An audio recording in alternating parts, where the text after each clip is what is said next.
Paper leak के पीछे एक ऐसी मॉडस ऑपरेंडी कि तमाम जांच टीमों के होश उड़ गए।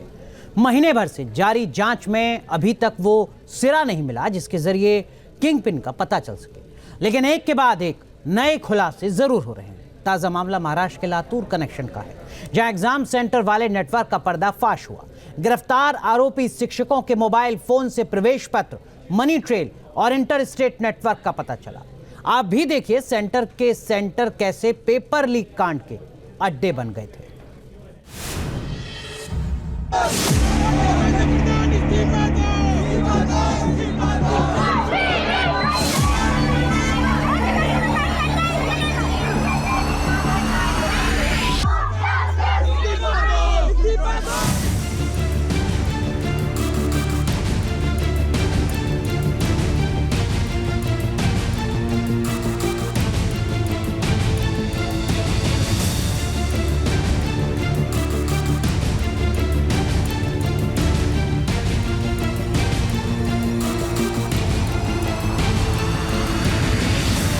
एक ही सेंटर से 6 टॉपर कैसे हो गए?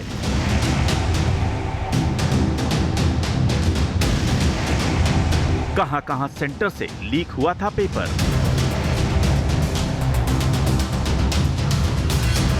कितने में हुआ था एग्जाम सेंटर का सौदा? नीट पेपर कराने वाले कई सेंटर जांच एजेंसियों के रडार पर आ गए हैं। आरोप है कि बिहार टू महाराष्ट्र ऐसे कई सेंटर थे जहां परीक्षा की आड़ में सॉल्वर गैंग अपनी गतिविधियों को अंजाम दे रहा था। कहीं एग्जाम सेंटर का करोड़ों में सौदा हुआ था, तो कहीं एग्जाम कराने वाले स्टाफ को ही गैंग में शामिल कर लिया गया। बिहार में यही हुआ कि 4 घंटे पहले वो पेपर जो हैं वो स्टूडेंट्स के पास पहुंचे और उसके बाद उनको आंसर्स के रट्टे लगवाए गए। और उसके बाद अगर हम आपको बताएं तो हरियाणा में भी एक मामला ऐसा सामने आया जहां पर एक स्कूल की तरफ से ये कहा गया कि 3 पेपर जो बॉक्स थे वो टाइम से नहीं खुले, बाकी एक बॉक्स जो है वो टाइम से खुला। शिक्षा मंत्रालय ने ये पूरा मामला अब सीबीआई को जांच के लिए दे दिया है और सीबीआई अब इस मामले की जांच कर रही है, जिसमें सीबीआई के लिए एक स्पेशल टीम बनी है। जो स्पेशल टीम तमाम उन इलाकों में जा रही है, चाहे हम बिहार की बात करें, चाहे गोधरा की बात करें, जहां से पेपर लीक की घटना सामने आई है। इस पड़ताल के दौरान खुलासा हुआ महाराष्ट्र का लातूर कनेक्शन। महाराष्ट्र एटीएस ने लातूर मॉड्यूल में जो 4 आरोपी टीचर रडार पर आए हैं, उनमें लातूर के आरोपी टीचर जलील पठान और कोंगलवार की गिरफ्तारी हुई है। दोनों आरोपी प्रिंसिपल हैं, जबकि तीसरा आरोपी टीचर संजय जाधव 23 जून को पूछताछ में शामिल हुआ था, मगर उसके बाद उसका कोई अता पता नहीं है। उधर आरोपियों के नेटवर्क को लेकर जो खुलासे हुए वो हैरान करने वाले हैं। आरोप है कि लातूर के 3 प्रिंसिपल संजय जाधव, जलील पठान और कोंगलवार के तार दिल्ली निवासी गंगाधर से जुड़े थे। एग्जाम सेंटर में एक अभ्यर्थी के लिए 5-5 लाख की रकम फिक्स की गई थी। एडवांस में 50,000 रुपए रखे गए थे। जांच में पता चला कि कोंगलवार मध्यस्थ की भूमिका में काम कर रहा था, जबकि जलील पठान उन अभ्यर्थियों के प्रवेश पत्र जुटाता था जिनसे एडवांस 50,000 की रकम मिल चुकी थी। प्रवेश पत्र एकत्र होने के बाद गंगाधर को 50,000 रुपए का पहले ही भुगतान किया जाता था और प्रवेश पत्र उसे भेज दिए जाते थे। संजय जाधव सॉल्वरमैन का रोल अदा कर रहा था, यानी एग्जाम के दौरान अभ्यर्थी अगर फंस जाए तो उसे पूरा कराने का काम।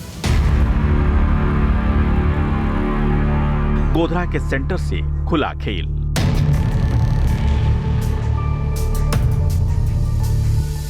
महाराष्ट्र का लातूर कनेक्शन हैरान कर देने वाला है। यह पैटर्न ठीक वैसा ही है जैसा गुजरात के गोधरा में हुआ। पंचमहल में सेंटर को हाईजैक करने का आरोप है। 14 जून को गुजरात पुलिस ने स्कूल प्रबंधन और नकल माफिया के नेटवर्क का पर्दाफाश किया था, जिसकी जांच में हर रोज नए खुलासे हो रहे हैं। अभी तक 5 आरोपियों की गिरफ्तारी। पुलिस की जांच टीम ने एनटीए से गोधरा के परीक्षा केंद्र में परीक्षा देने वाले छात्रों से जुड़ी जानकारी हासिल कर ली। जांच में अब तक 16 संदिग्ध छात्रों के नाम सामने आए हैं। इनमें 10 गुजरात के हैं, 6 अन्य राज्यों के हैं। गुजरात के छात्रों का बयान भी दर्ज कर लिया गया है। अभी ये कार्यवाही जो चालू है उसी के बारे में मैं बोल सकता हूँ, और आगे कुछ बोलने का अभी केस उनके पास है। तो हम ज़्यादा उनको जो भी सपोर्ट चाहिए वो हम एक्सटेंड कर रहे हैं, और उसके बारे में अभी मैं कुछ ज़्यादा बोलना नहीं। प्राइवेट स्कूल में ही क्यों बनाया सेंटर?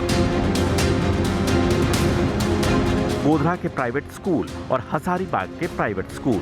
दोनों ही स्कूल नीट यूजी परीक्षा सेंटर बनाए गए थे और दोनों ही स्कूलों में पेपर लीक के आरोप लगे। ऐसे में एनटीए को लेकर ही सवालों का अंबार लगा है कि प्राइवेट स्कूलों को ही परीक्षा केंद्र क्यों बनाए गए। सबसे पहली तो है कि हम लोग जो प्रिंटर्स को सिलेक्शन करें वो मेरिट पर करना चाहिए, ना कि लोएस्ट पे करना चाहिए, क्योंकि ये सेंसिटिव मामला है और पूरे देश में ये बीमारी फैली हुई है। जो हम रास्ते में सुन रहे हैं कि ये ब्रेक किया गया, इसके टाइमर्स को वहाँ से लीकेज कराई गई, उसके लिए मेरा सुझाव ये रहेगा कि इनको कवर्ड ट्रक्स के अंदर भेजना चाहिए जो सील्ड होने चाहिए, और वो सील्ड वहीं जाके खुलनी चाहिए जहाँ पर सेंटर पे इनको भेजना है। और तीसरा जो सुझाव है, क्योंकि जब एक आदमी होता है तो उसमें बेईमानी की संभावनाएं बहुत होती हैं, इसलिए जो सुपरिटेंडेंट जो होता है इसका सेंटर का, वो 3 लोगों की टीम होनी चाहिए।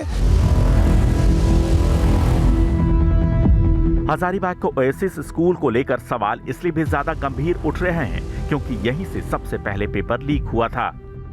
जब हम स्कूल में पहुंचे हैं तो यहाँ पर कोई भी नज़र नहीं आ रहा है, कोई भी स्टाफ आप सामने आने को तैयार नहीं है, चूँकि कोई बोलना नहीं चाहता। हालांकि जांच यहाँ पर हुए हैं, बहुत सघनता से जांच यहाँ पर की गई है। अब स्कूल की संलिप्तता कितना कुछ है वो तो समय बताएगा, लेकिन पूरे प्रकरण के बीच ये स्कूल कहीं ना कहीं थोड़ा बदनाम हुआ है। जो आसपास के इलाके के लोग हैं वो तरह तरह की चर्चाएँ कर रहे हैं। बैंक की क्या भूमिका है, कुरियर कंपनी की क्या भूमिका है, वो भी खंगालने की कोशिश करेंगे, वो भी जोड़ने की कोशिश करेंगे। बहरहाल कैमरा पर्सन अमित के साथ मैं राजेश तोमर, हजारीबाग से न्यूज़ नेशन के लिए।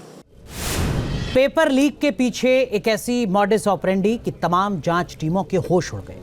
महीने भर से जारी जांच में अभी तक वो सिरा नहीं मिला जिसके जरिए किंगपिन का पता चल सके, लेकिन एक के बाद एक नए खुलासे जरूर हो रहे हैं। ताजा मामला महाराष्ट्र के लातूर कनेक्शन का है, जहां एग्जाम सेंटर वाले नेटवर्क का पर्दाफाश हुआ। गिरफ्तार आरोपी शिक्षकों के मोबाइल फोन से प्रवेश पत्र, मनी ट्रेल और इंटर स्टेट नेटवर्क का पता चला। आप भी देखिए सेंटर कैसे पेपर लीक कांड के अड्डे बन गए थे।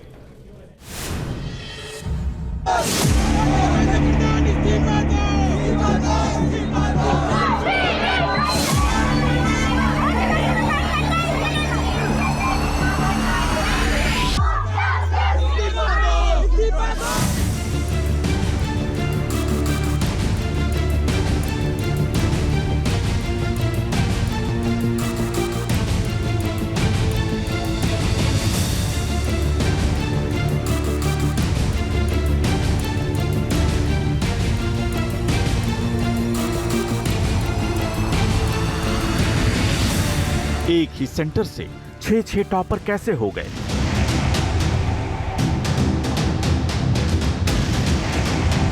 कहां सेंटर से लीक हुआ था पेपर?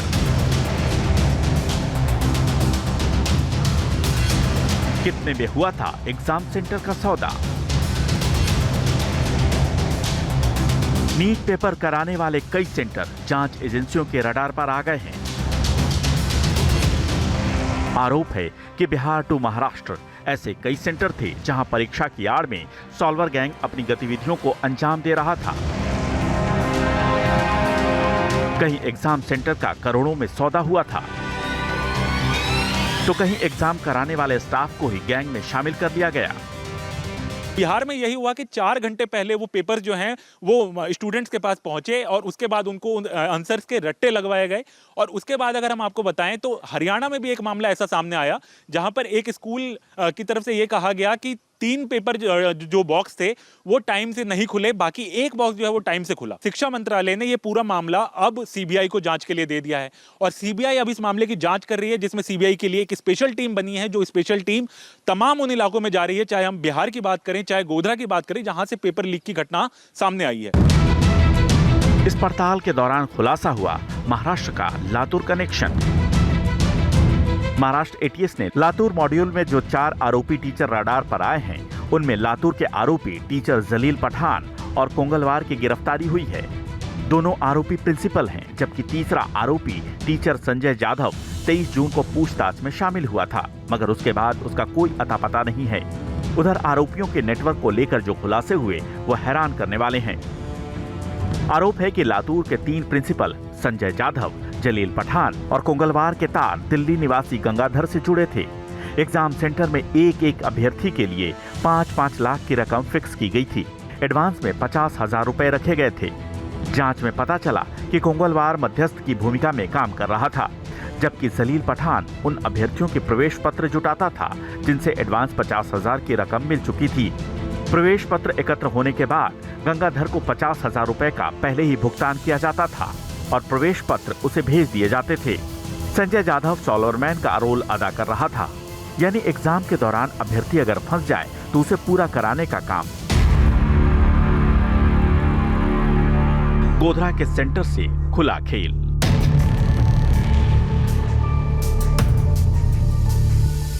महाराष्ट्र का लातूर कनेक्शन हैरान कर देने वाला है। यह पैटर्न ठीक वैसा ही है जैसा गुजरात के गोधरा में हुआ।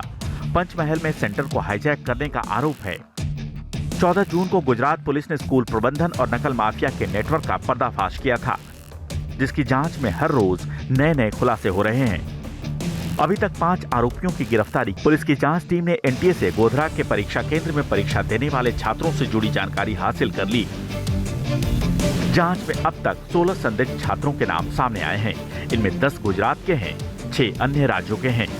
गुजरात के छात्रों का बयान भी दर्ज कर लिया गया है।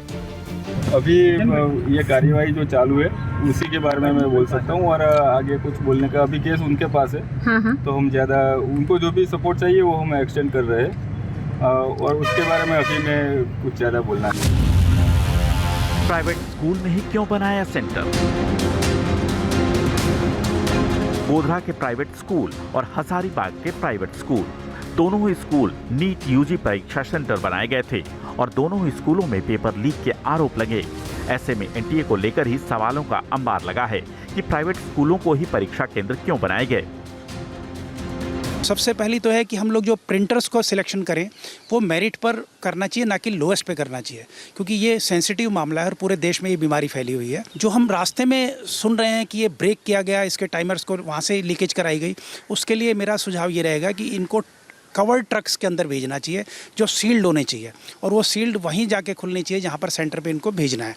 और तीसरा जो सुझाव है, क्योंकि जब एक आदमी होता है तो उसमें बेईमानी की संभावनाएं बहुत होती हैं, इसलिए जो सुपरिटेंडेंट जो होता है इसका सेंटर का, वो 3 लोगों की टीम होनी चाहिए। हजारीबाग को ओएसिस स्कूल को लेकर सवाल इसलिए भी ज्यादा गंभीर उठ रहे हैं क्योंकि यहीं से सबसे पहले पेपर लीक हुआ था। जब हम स्कूल में पहुंचे हैं तो यहाँ पर कोई भी नज़र नहीं आ रहा है, कोई भी स्टाफ आप सामने आने को तैयार नहीं है, चूँकि कोई बोलना नहीं चाहता। हालांकि जांच यहाँ पर हुए हैं, बहुत सघनता से जांच यहाँ पर की गई है।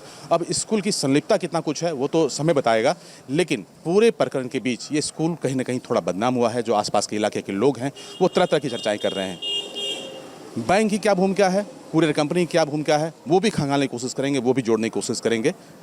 बहरहाल कैमरा पर्सन अमित साथ मैं राजेश तोमर, हजारीबाग से न्यूज़ नेशन के लिए।